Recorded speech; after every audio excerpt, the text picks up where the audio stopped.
I believe we may have some questions, JC. Yes, Prajan, we have some questions. Question 1, Venerable Ajahn Achalo, I would like to express my deepest gratitude towards you and share my merits for your swift progress in Dhamma. Bhante, may I kindly request to bless us with your valuable reflection on the Cakkavatti-Sihanada Sutta. Thank you. Metta and Mudita. Yeah. So this is a question from a fortnight ago, which we didn't get to cover, so I had a chance to look at that sutta. So in that sutta, it does touch on some very interesting themes worthy of considering. In that sutta, it starts with our Buddha talking about a time long in the past where human beings had a lifespan of 80,000 years. And there was what they call a wheel-turning king, so a monarch who was very, very virtuous, who ruled justly.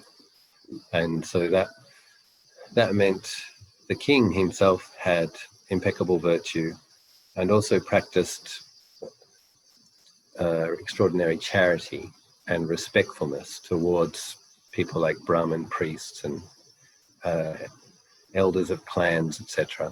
So a lot of very virtuous qualities. And so everybody in the kingdom was similarly impeccably virtuous and very charitable at heart. So Lord Buddha is using a symbol of a Dharma wheel. I don't know if sometimes Lord Buddha is talking in metaphor and symbolism, so I don't know if the wheel, thousand-spoke wheel, really existed. But in the sutta, Lord Buddha is talking about it as if it did. So there was a thousand-spoked wheel, and it fell. And the king came to a seer and asked what happened, and then the seer explained various virtues that he had to continue to maintain. And then the thousand-spoked wheel uprighted itself again. And I think next time it fell, he got the advice that he should go forth into the forest and practice. And so the analogy is essentially that through maintaining and refining virtue and cultivating it further, the realm was free of disease. The only disease is desire, aging, and death. No other diseases at all. So that's like the peak of the eon in terms of the human world. Apparently, the human lifespan can go up to 100,000 years. And I asked Hanajanan on this actually. Is it really possible, Lumpur, that the human lifespan could be 100,000 years and that there would be no disease at all? No wars, no famine? And he said, yeah, it is possible.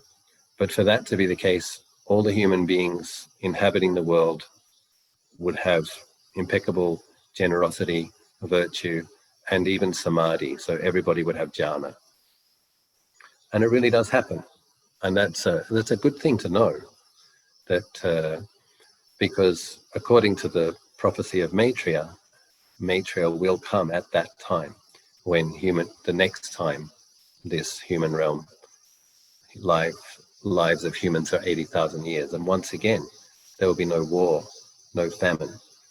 And what's very interesting about the prophecy of Maitreya, which is, I read it in a wheel publication from I think it's the Pali Text Society in Sri Lanka.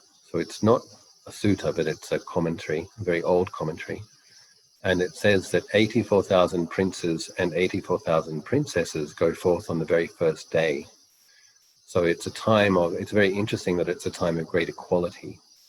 And but with regards to this sutta, what happens is, I think it was 7 or 8 generations of kings lived similarly, and the lifespan remained 80,000 years. But then one king didn't take the advice of one of the great sages, and the advice that he didn't take, which is kind of the first degeneration, so even he was very respectful and virtuous, he didn't practice charity towards poor people. And when he didn't practice charity towards poor people, the number of poor people increased. And then because there was poverty, people started to steal from one another. And so you have a bit of stinginess, and then you have theft.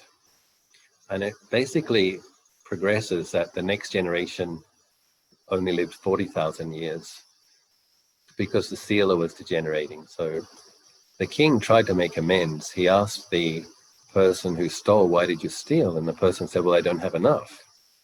And so then the king gave him some land.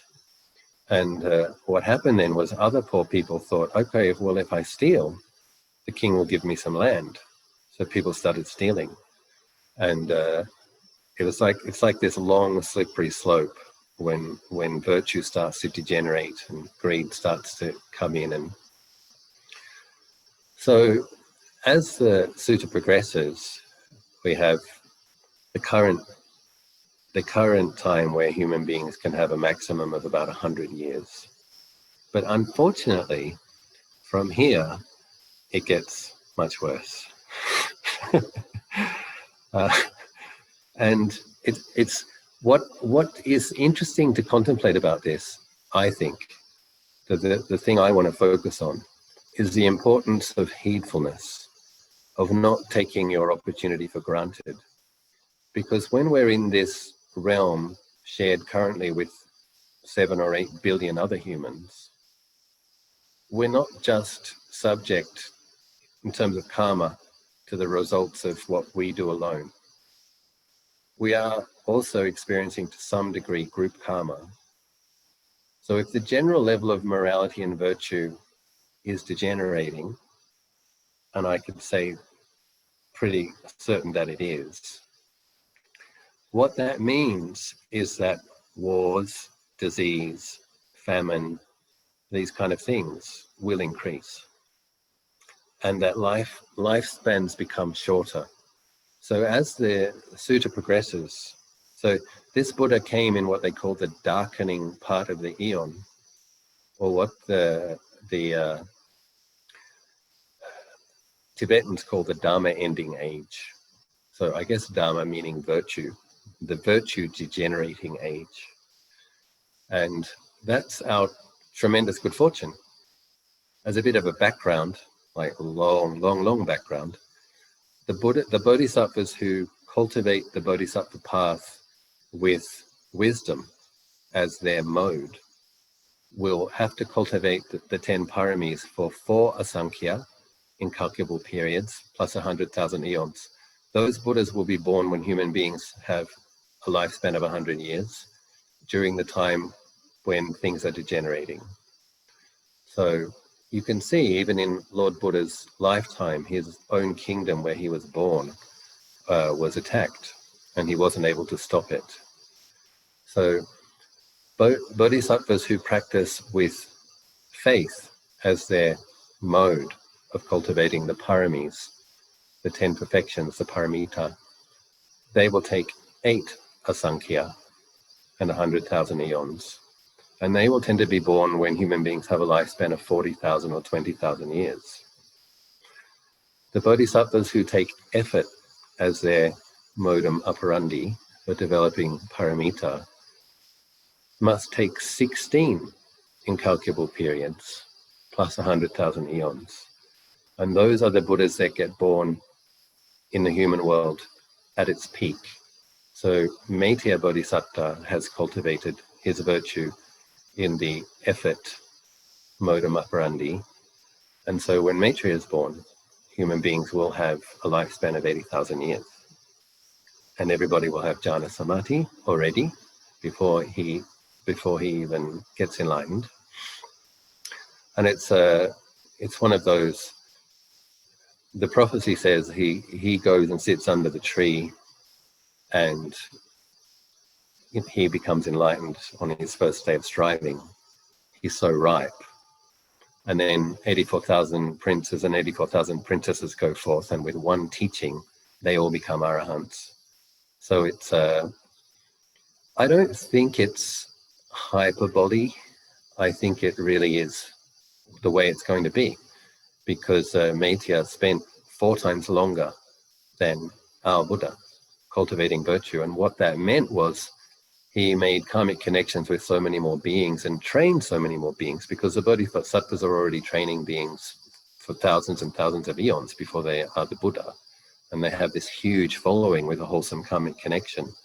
So all of those beings being born at that time as part of his retinue. So it is good to know, just wanted to mention that because it's good to know that as bad as it's going to get, it comes up again. So it's everything's impermanent in cyclic existence. It's a constant change. So as the sutta progresses, basically people are more promiscuous and indulge in wrong views. So wrong view would be like believing that greed is good, revenge is good, things like that, like power is the ultimate goal.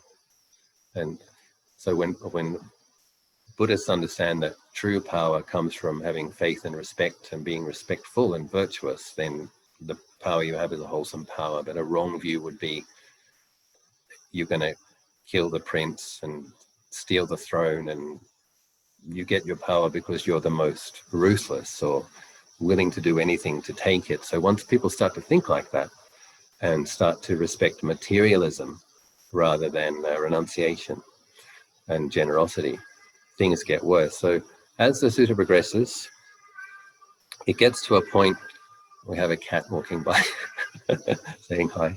I don't know if you can hear the cat in the background. So as the sutta progresses, it gets to the stage where human beings have a lifespan of only 10, and they don't even know who their mother or father are, and they're apparently sexually active from the age of 5, and there's no recognition or respect for parents or aunties or big sisters, and Lord Buddha basically describes that the humans are having sex with each other just like goats or dogs, and from there it gets worse. It certainly gets to a point where apparently swords will manifest in people's hands and they will just start killing each other. Night of the swords. And a few people, recognizing the danger of that and recognizing the futility and the wastefulness of that, a few people think to themselves, why don't I run off to a cave or a jungle thicket or a mountain top or a ford, a stream, which is difficult to get to, but the most of the people die from being cut up by these swords. And those people who live in the forest eating berries and eating leaves and having a peaceful reclusive life, at some point, with a lifespan of 10, at some point, I think one of them practices generosity, or they see the result of being generous is that they became more attractive and lived a longer life. So there was this recognition that some virtue increased lifespan again. So, and then Lord Buddha explains that they will have increasing insights that when they do good, they get benefits, and then eventually the lifespan comes up to 80,000 years again. So I believe this is true and correct, in as much as when more beings are generous and virtuous and cultivating mental cultivation and have skillful views, then the whole world benefits.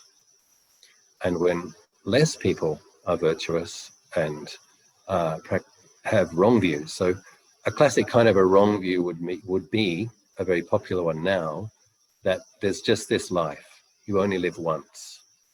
So you better seize your opportunity to squeeze as much pleasure out of it as you can. So that's a very popular and very unskillful view. But when people have that view, they will be motivated generally by trying to accumulate wealth so that they can have maximum sensual pleasure, squeeze as much pleasure as possible out of this life from the 5 physical senses. So then you have sensuality, hedonism, greed, meanness.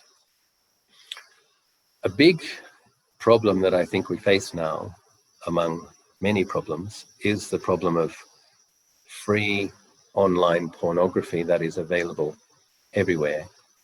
So when I was, if you're just trying to imagine how it would get possible that morality could degenerate to the point where everybody's having sex with anybody as long as they can overpower them and take their pleasure, how that is possible is if people see enough examples of that kind of behavior. It's a conditioning force.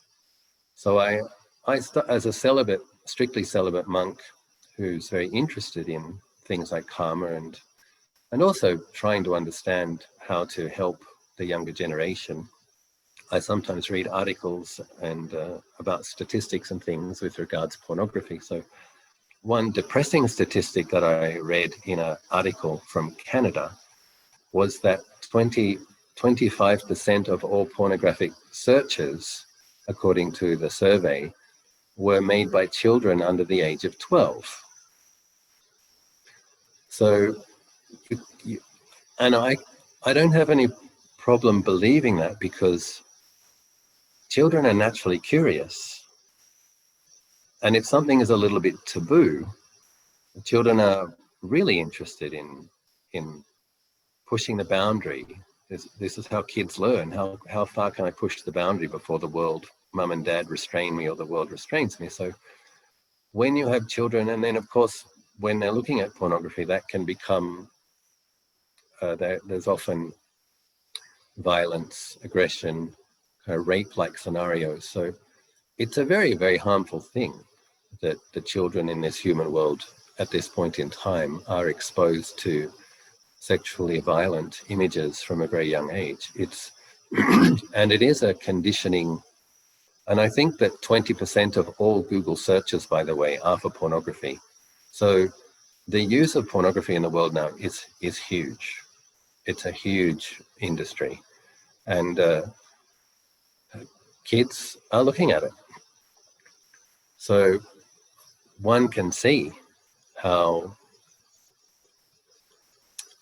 the level of the idea of having a committed, loving relationship with one person and making the friendship with that person the foundation of the relationship, and sex being like an added bonus or fringe benefit, that idea isn't really presented very much now.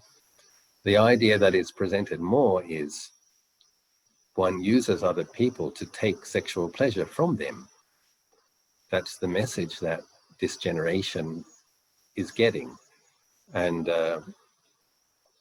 so with that powerful and negative conditioning, obviously if one's own parents are very virtuous and you get to spend time with your parents, that's a powerful conditioning influence. But so many parents are both working, coming home a bit late. So do you know what your kids are looking at? Oftentimes not. And even when parents try to restrain their kids, not letting them have a data package or having a password and things, if they have any kind of device with access to the internet, if they go somewhere with a Wi-Fi, they can get into this stuff. So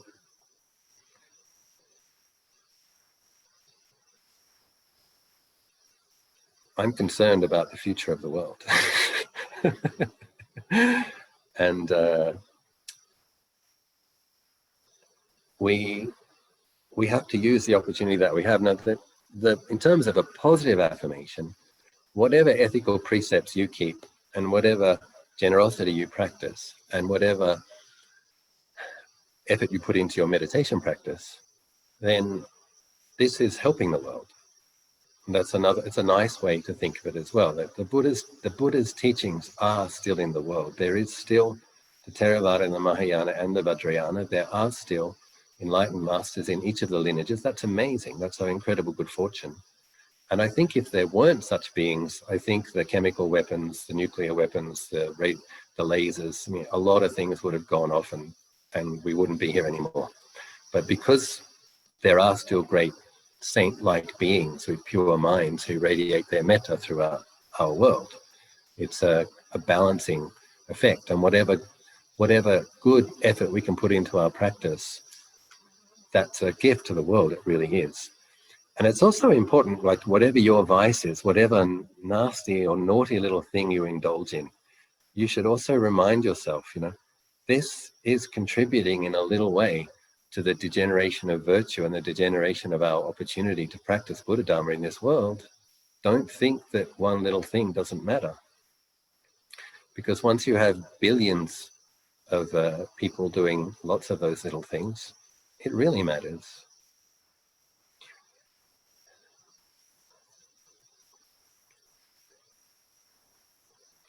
So we must practice while we have the opportunity, and we must take our ethical precepts seriously. And the kind of karma that will condition being born in the time of Maitreya is having practiced well, dana, sila, and bhavana. And it is important to understand, I don't want to say this to make people lose heart, as to inspire people to do more as a gift to yourself.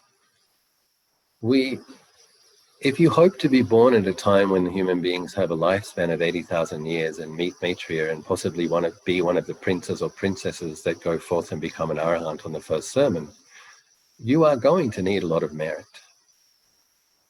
You are going to have needed to sow some pretty significant causes.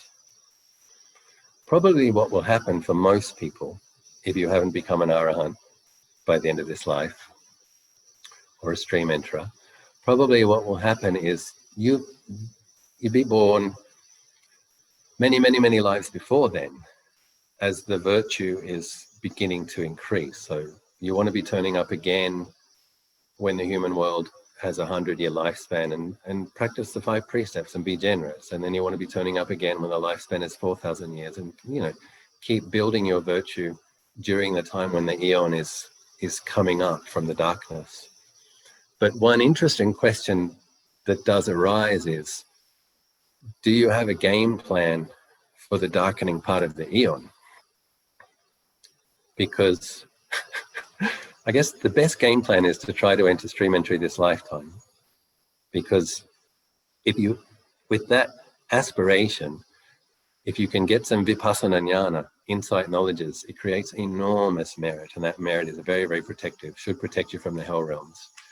And if you get a glimpse of nibbana, some temporary liberation through your heroic efforts, that also will produce enormous merit. And when passing away from this life, I personally think it's a very good idea just to have a very, very, very strong intention to continue practicing and to be born in the place where you can practice. But I wouldn't suggest being attached to this world. So if this world has a downward trend, we set the aspiration to be born somewhere where you can practice Buddha Dhamma. And don't be attached to the world. Just to be willing at the moment of death, I am going to go and practice wherever it is. You have a kind of a heroic determination. And it might be the case that you end up in a different world system where there is the Buddha's dispensation. And you keep building your spiritual powers to the point where you can liberate yourself in a different place. For myself, my game plan is hopefully, if I can hold it together, continue to be very virtuous and generous and kind this lifetime, my game plan is to try to go to Tushita heaven, which is 4 heaven realms up. Bhuma Deva, Chatu Maharaja, Dawatimsa, Yama, Tusita, because the lifespan of Tushita Devas is very long. And I'm hoping that I can come down with Maitreya and I'd like to be one of the princes, if that's okay. I'm trying to reserve my spot. So, but if I fall short, my intention, of course, is to practice Buddha Dhamma even in Tushita heaven if I can get there. So, and Tushita heaven is a very interesting heaven realm from what I've heard, in that Tushita means contented. It's the heaven of the contented. So the Tushita Devas experience something like neighborhood concentration, upajjhara samadhi, all the time. Cosmologically speaking, it's just below the Brahma realms. So if we really want to be born in Tushita heaven, we actually have to be bringing the mind to that upajjhara state fairly often, because that's what's going to establish that resonance with that vibration. And so from what I've heard, Tushita Devas do listen to Dhamma and do meditate. And of course, Maitreya, like all Buddhas, will spend his last life in Tushita heaven before descending to the earth to become the Buddha. But being born in Tushita, I think it's not easy. One has to have a significant amount of sila, samadhi, and panya, and a lot of faith and strong resolve. And the quality of the mind as we die is also a factor. But we all can have strong determination to continue our practice wherever that may be. So the kind of things I recommend for people to determine after their meditations or after being generous is simple. Don't worry about the country. Don't worry even about the form. Just set the intention. I am going to be reborn in a place where I will meet the Buddha Dhamma, well-practiced practitioners, where I can practice, and I will practice. You just set that intention very, very, very deep. And I would suggest that with that kind of deep intention, it would be very difficult to be born in the darkening world with wrong views. Because when you set those aspirations, you're resonating with virtuous people. It's of those virtuous people that still remain in the world, you're resonating with those beings. And you're resonating in terms of a vibration with the virtuous beings in other worlds. And so you want to take care of that resonance, that heart resonance, good-heartedness, and simply have the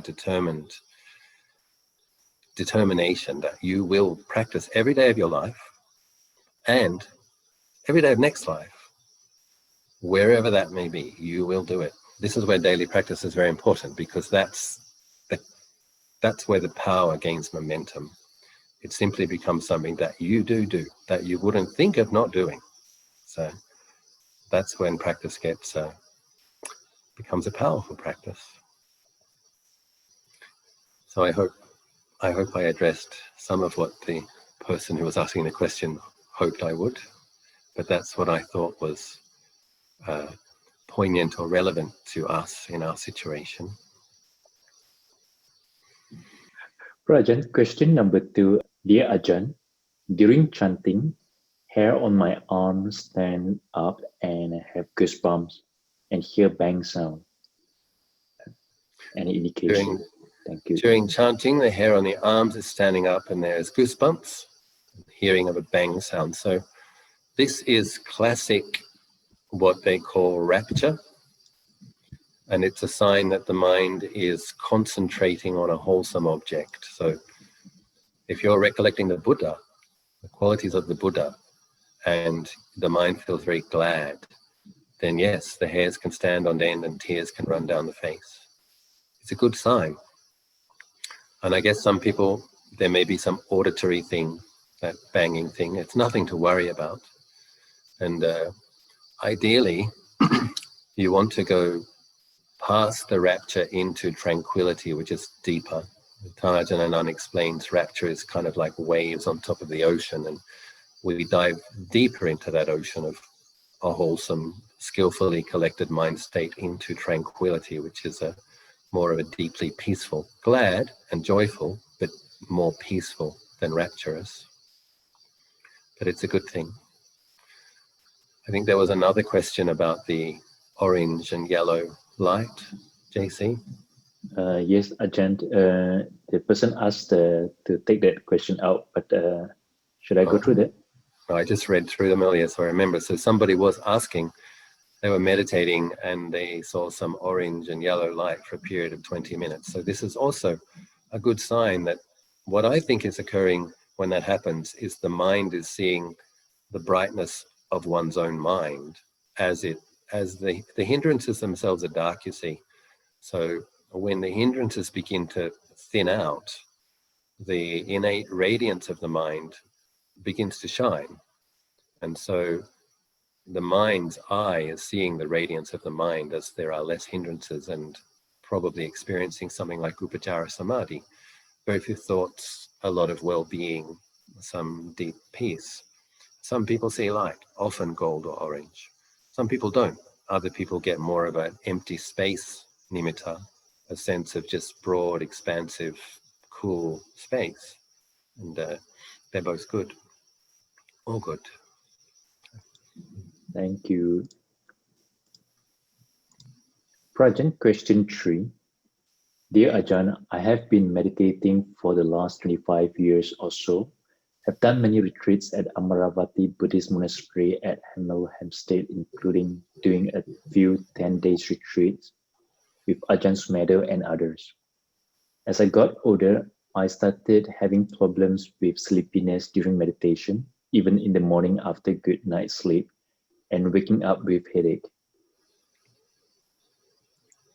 I tried to meditate sitting on top of the chair to avoid sleepiness, as I did today on the 7th of April 2021 during meditation with you. I still felt sleepy and had a headache. I used to feel peaceful and happy in the past during meditation, and only time I felt sleepy like everyone else was meditating in the afternoon after midday's meal. Now almost every time I meditate, I feel drowsy, sleepy, and wake up with headache. Only time I do not feel sleepy is if I meditate outdoors, but it is not always possible in the UK. Can you advise, please? Thank you, Bhante.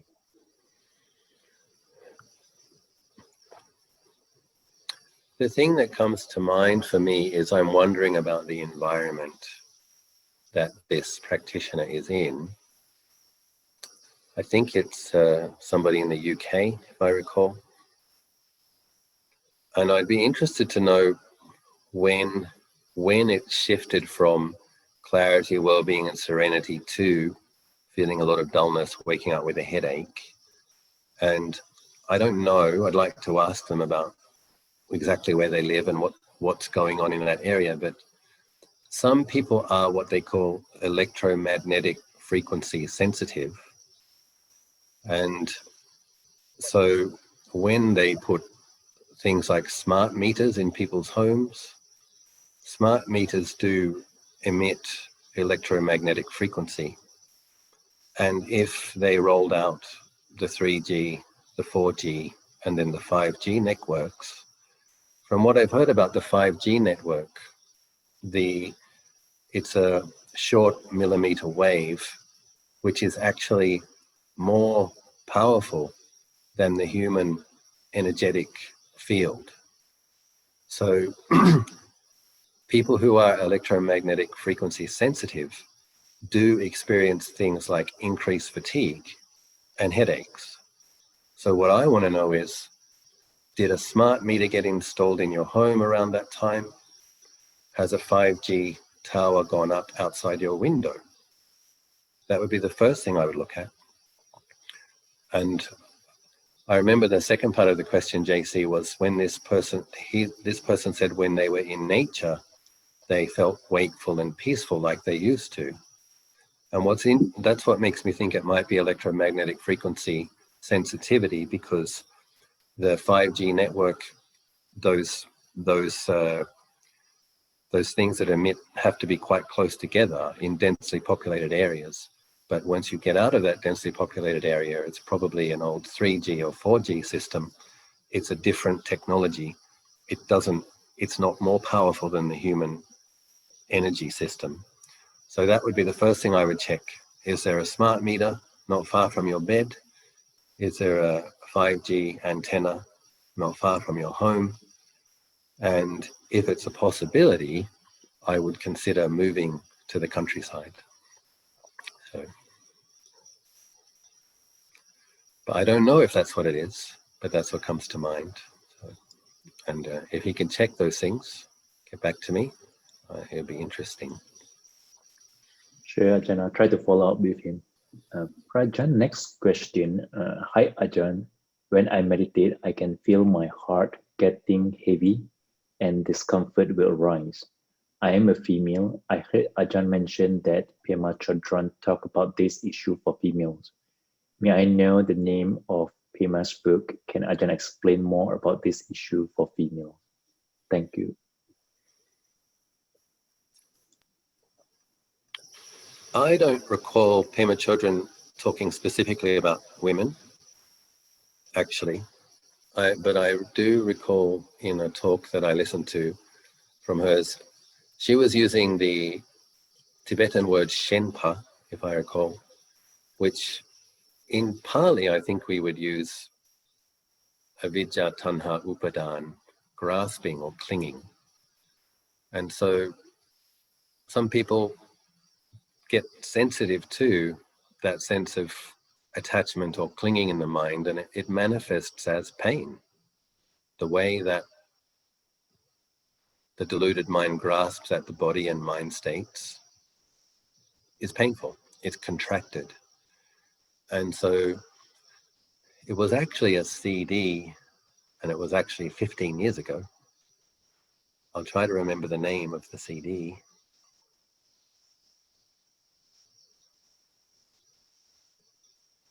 It might have been Getting Unstuck. I think it was called Getting Unstuck. And she was talking about breathing through, using the breath to ventilate the mind state. So I like that phrase. So if we're sitting there meditating and the heart gets heavy and contracted, and we start to worry about that, it's not going to help. But what you can do is you can breathe around it and try to breathe through it and ventilate it. And as we do that, in general, it can take some time, but in general, there can be a sense of it disintegrating or lightening up. And you can actually develop a lot of insight by observing the way that feeling changes. So when you first come to look at it, the person who said heaviness. But if you have a really close look at it, if you watch the breath in that area, you'll probably find that there's different feelings in it. It's not just dull and heavy. There's probably some throbbing, some pulsing, some movement. And so if you get interested, or rather than see it as a problem and get contentious with it, get interested in it, and then pay attention to that changing.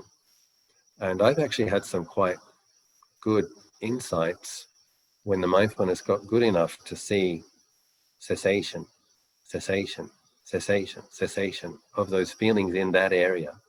Very painful feelings. So sometimes this numbness and dullness is masking something more painful. So some people have repressed emotions from childhood, things that they couldn't safely express. But when the mind begins to heal through meditation, some of those things will need to flow through the mind. That's part of the process for many people. Other times, this is where it gets a bit complicated, but I've experienced quite a bit of this. Other times, karma can simply ripen in the heart area as a painful feeling, which doesn't seem to have any causal factor at all. And what that is unskillful karmas that we've performed in the past manifesting as an unpleasant mental feeling in the meditation. So I used to get very confused about that, because as a young monk, I was aware, okay, that's something I felt in childhood that needs to come up. Okay, then I had a painful reaction to something that somebody said that needs to be kind of felt and then let go. Processing various things, letting things go. And then years went by and things would come into the mind and they were very painful, but nobody had said anything that hurt my feelings. There was no memory around it from childhood. And it had just this sense of something very old that I just needed to experience until it ceased by itself. And so sometimes underneath dullness and heaviness, if we put good attention there and keep breathing, some pain will pass through the mind. And this is one of the ways that karma ripens. And also, if that starts happening in a person's practice, it's also lightening your karmic load. So there's some positives to it. You might be resolving some very painful karmic issues on your meditation cushion, rather than having to experience some painful situation in the future. So in my experience, both that setting the intention to ventilate, try to breathe around and through, to notice that the changing feelings within, even dullness, there will be changes within the experience of dullness. You have to get really interested in how does dullness really feel? What is numbness really like? And in giving it attention, and gentle attention, gentle but consistent, you'll find that it starts to move or it dissolves, and get interested in it and just stay there and see if the heaviness gets less. The metta practice obviously is enormously important. So if you come and you sit, if it gets really heavy, then if it's unpleasant, then at that time you're a being who has suffering. So it's okay to radiate loving kindness to oneself with the breath. Breathing in, may I be well. Breathing out, may I be happy. And you can experiment. Is it possible to wash? Is it possible to dissolve heaviness and dullness? Is it possible to wash it out of the mind with loving kindness? May I be well. May I be happy. May I be well. May I be happy. Slowly replace that experience with the spacious, warm, loving experience of metta. So there's several ways that we can approach it. And but yes, with regards to the question, I think the name of the talk on a CD produced probably about 16 years ago was called Getting Unstuck. So,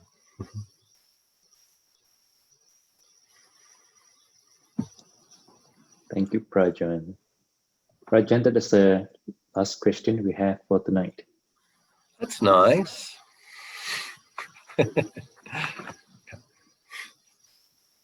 So I'll just talk a little bit about what I've been doing. Is that okay? Definitely, we would love to hear that. So when I visited Ajahn Achalo for his birthday, I stayed on a few days. Had a very nice experience where after doing the evening chanting in Pali and listening to Dhamma talk by Ajahn and meditating, then Ajahn told the monks to do 180 tipisos in the large Uposatha hall. But he told me and a couple of his Western monks to come to the Bodhisattva Vihara at about 9 o'clock. And then he asked me to chant the long mantra that we chant at the beginning of the sessions. He wanted me to do it for a longish period of time, so I did 21 of them. And then he asked Wei Shin. Many of you will know Wei Shin, the Malaysians, the Chinese Malaysian monk. He asked him to chant the Heart Sutra in Mandarin. And it was, what was very interesting about this was we could hear the itipisos in the background from about 40 or 50 monks. And we were in the Vihara with about 10 doing the long mantra to Avalokiteshvara and the Heart Sutra. And it was, for me, a very, very special and beautiful experience.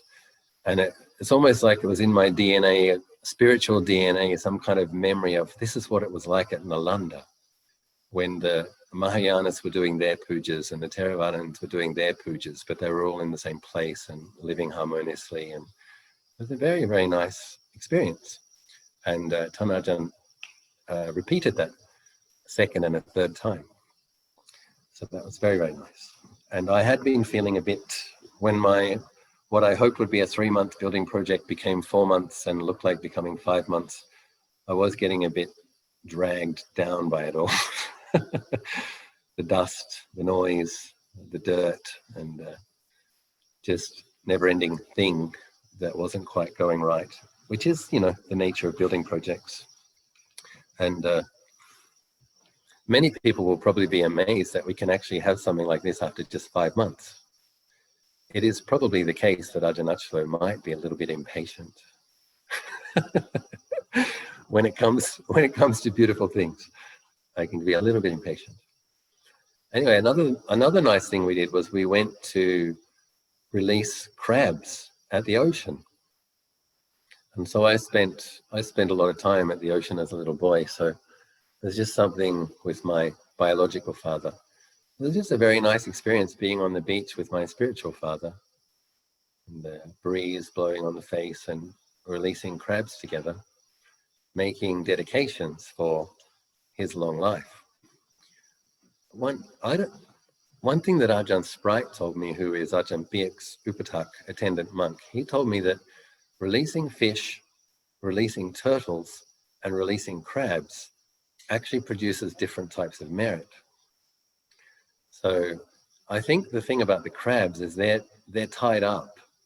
They've been tied up with yarn. And so when you snip the yarn off their claws, of course, they instantly try to get you. But for them, they're experiencing an experience of being released from bondage. So yeah, these kind of things can be skillful.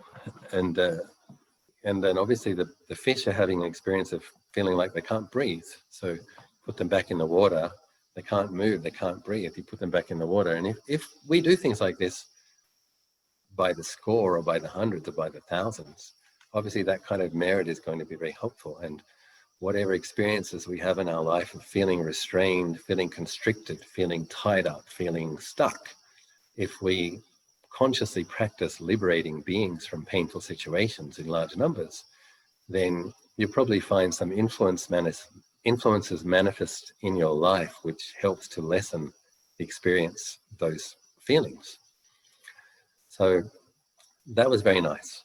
And then when I went to Bangkok, because of the coronavirus situation last year, I didn't go to Bangkok very much, and some of my students there were missing me and I was missing them, and I wanted to see them. So unfortunately, or maybe fortunately, my passing through Bangkok timed perfectly with a COVID hotspot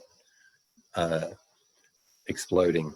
And it exploded in exactly that area that I was.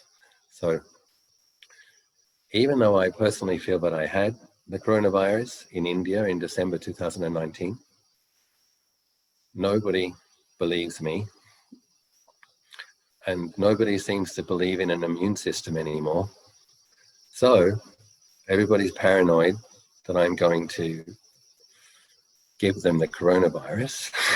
So I had to go into jail for 2 weeks. Self-quarantine at my kuti. Now, being a Buddhist monk, a meditating monk, I made the most of that. It wasn't a painful experience.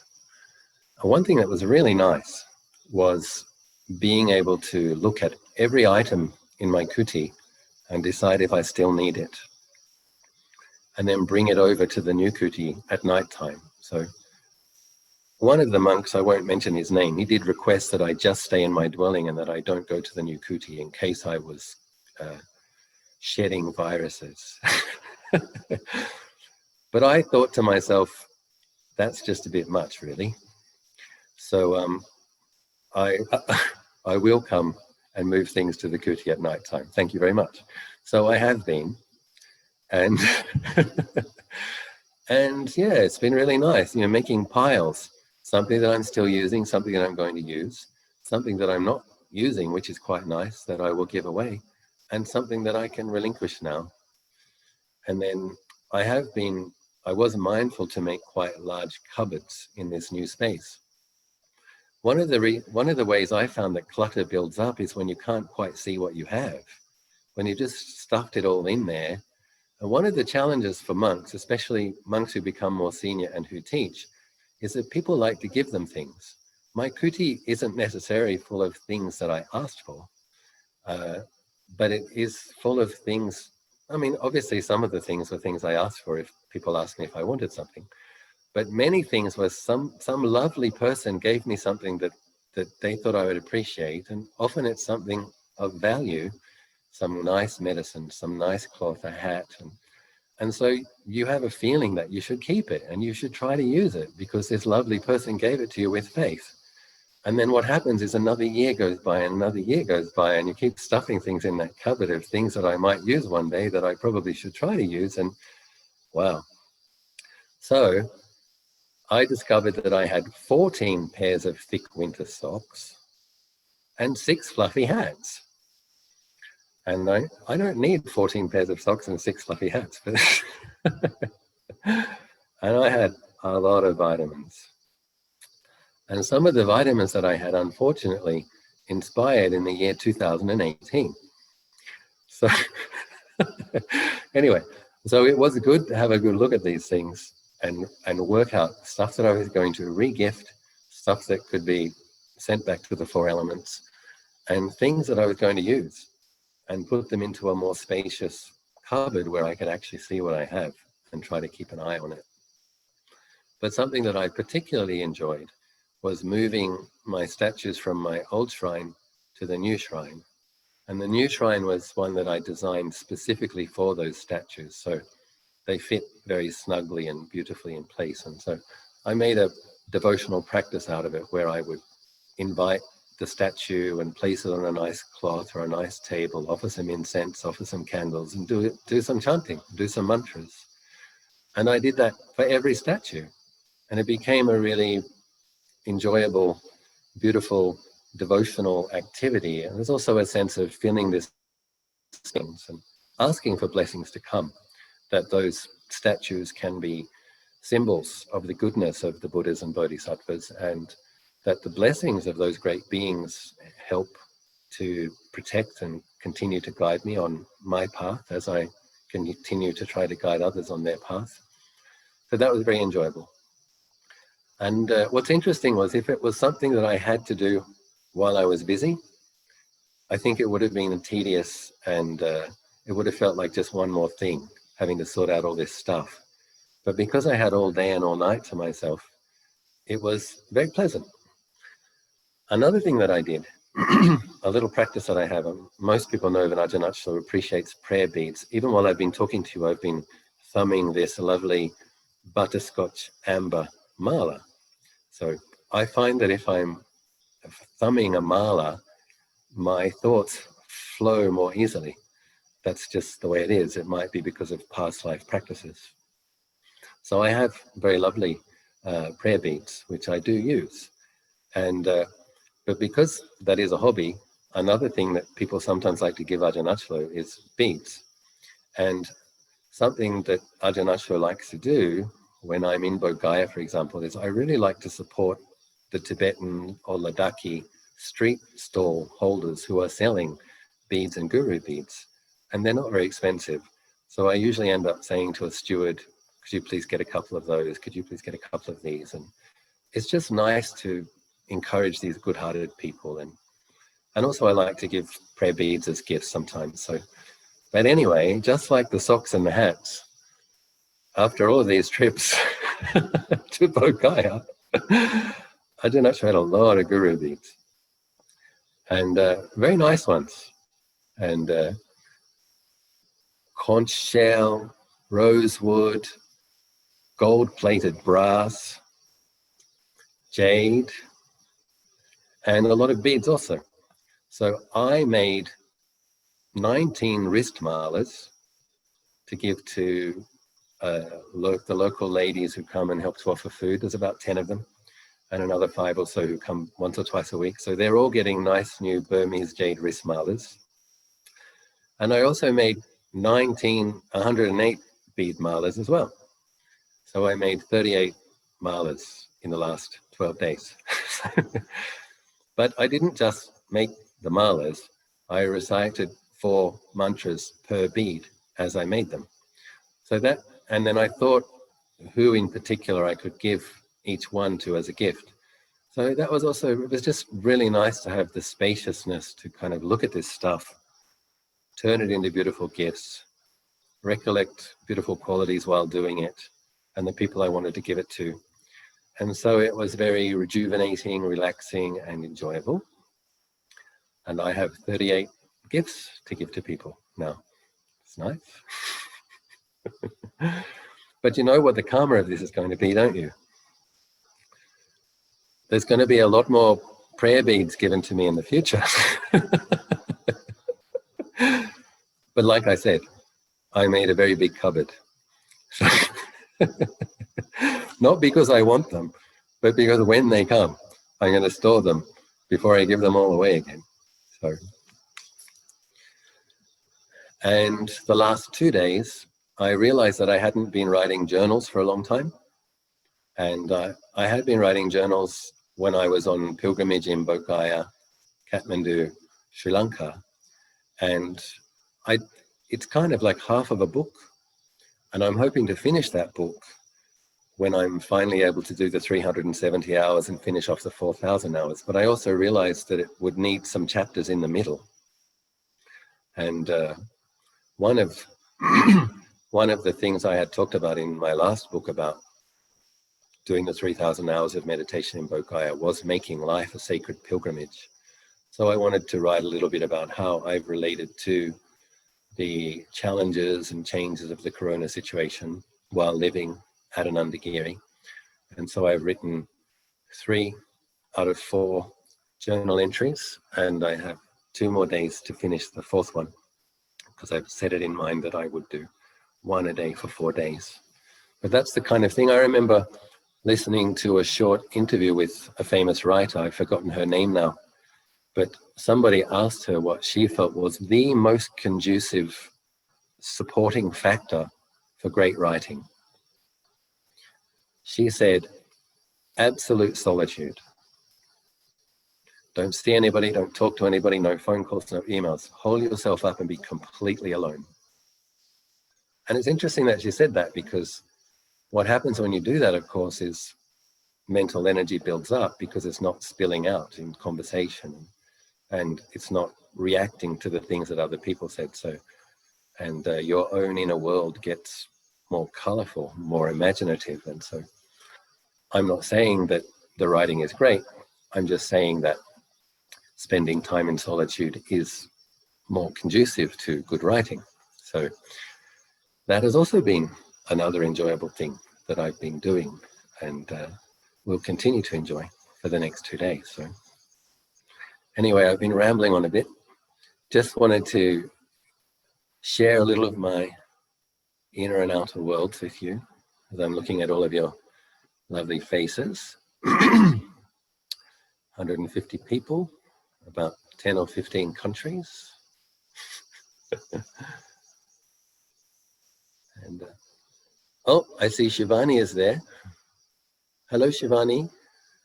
How are your relatives now? They're all okay. They're all better. Yeah.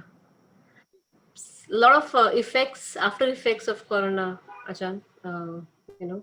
And a deep fatigue, I think, a lot of tiredness. Yeah. Too much fatigue. Yes, that's it. Yes. And you started your project, our project. Yes, I should tell everybody. I have. One kind sponsor in, is it Canada or the US? I've forgotten. Where is Nita? Canada. Is an Indian immigrant to Canada who heard Shivani's beautiful chanting and offered to sponsor the recording of a collection of chants and that we would host at Peace Beyond Suffering website. And Shivani rose to the occasion and has begun recording. Is that correct? Began composing, Ajahn. The creative part has started. Do you have something ready to share with us this evening? Yes, Ajahn, I can, the Mangala Sutta. For those of you who would like to listen to the Mangala Sutta chanted with an Indian intonation, you're welcome. If you need to go, it's okay. You may take your leave.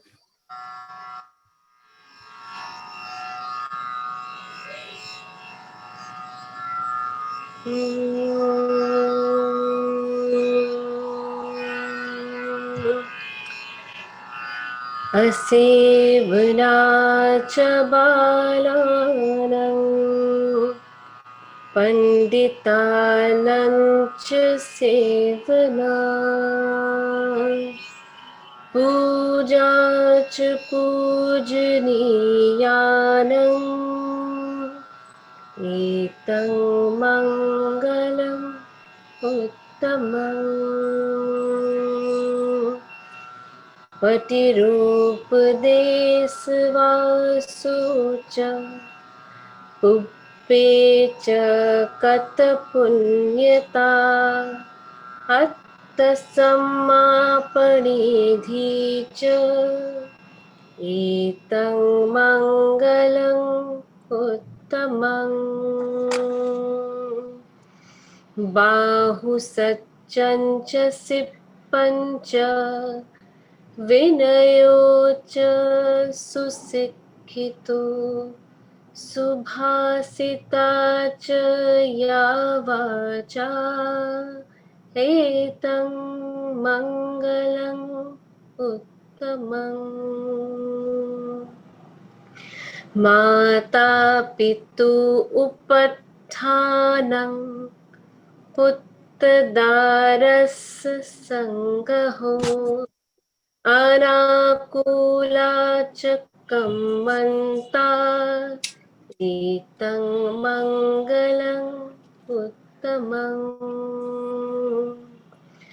Danancha Dhammacharya Nyatakanancha Sangaho Anvajjani Kambani Etang Mangalang Uttamang Arati Virati Papa Majjapara Sayamo Appamado Cha Sangham Esu Etang Mangalam Uttamang Garvo Cha Nivato Cha Santutti Cha Kanyuta Kalin Dhammassa Savanang Etang Mangalang Uttamang Khanti Cha Sovachasata Samaranam Cha Dasanang Kalin Dhamma Sakaccha Etang Mangalam Uttamang Tapo Cha Brahmacharyancha Ariya Satchanadasanam Nibbana Satchikiriyacha Etang Mangalang Uttamang Puttasaloka dhammehi Chittang yasna kampati Asokang virajang khemang Etang mangalang uttamang Etadisani katwana Sabbatham parajita Sabbatha sothing gachanti Tang te sang mangalang uttamang